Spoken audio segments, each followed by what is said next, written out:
All right. Awesome.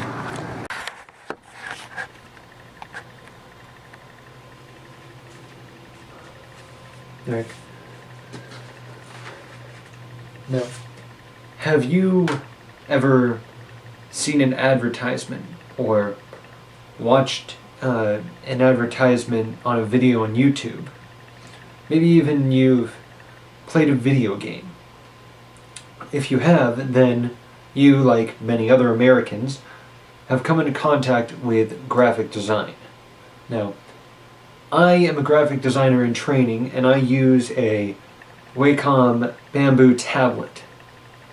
Now, I use this to draw with, to design different things, and it's just one product of many that Wacom creates for graphic designers like myself. Now, there's other tools that people use, different softwares and things, but we all have a similar purpose in what we do, and that is to persuade an audience. Now, there's two different ways that we can persuade people.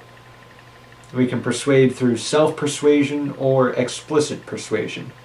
We usually accomplish this through sounds, images, different word phrasings in spoken advertisements or on a poster, for instance.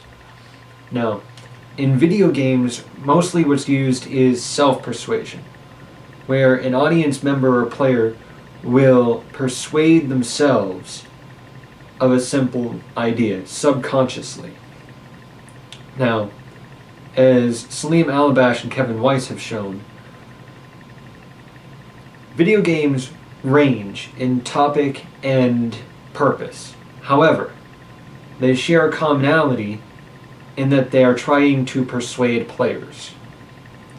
Now, one of the games that they showcase in their article is, I believe it is called Peacemaker. Now, the idea is to have a player take the viewpoint of an Israeli prime minister or an Iraqi president and make tough decisions from one of those points of views.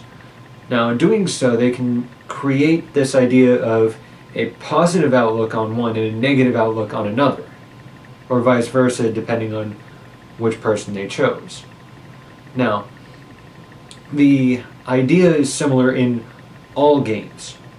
You can create an environment or a character with a certain look, a certain design, to have a certain outlook achieved by the player.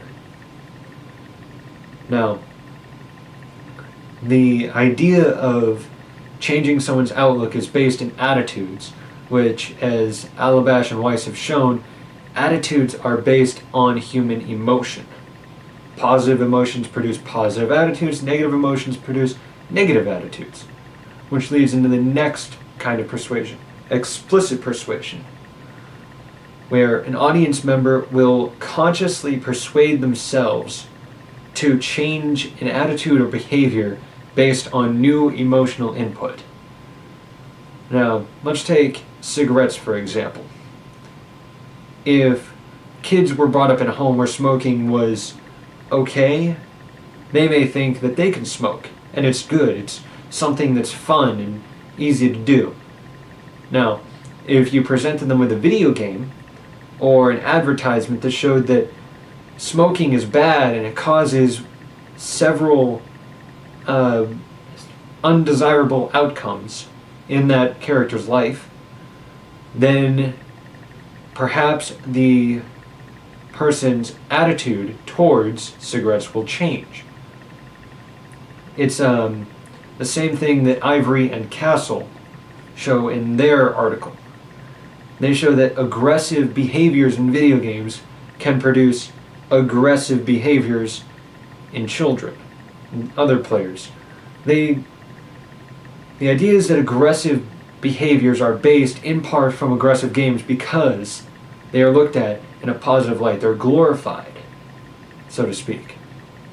Now, if we were to take these different attitudes and put them on a different pedestal, put them on a negative pedestal, You could create a more peaceful generation. The same can be done with Christian principles.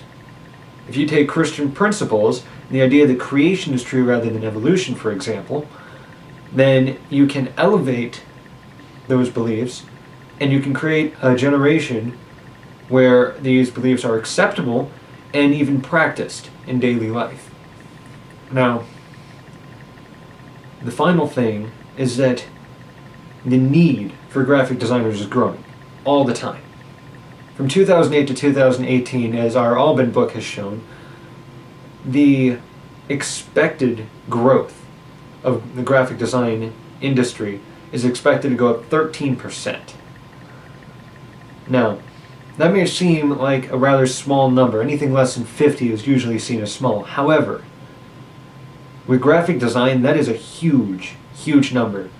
I believe there were over 300,000 graphic designers at 2008 when that statement was made. Now, if that was expected to go up another 13%, that's a very high number.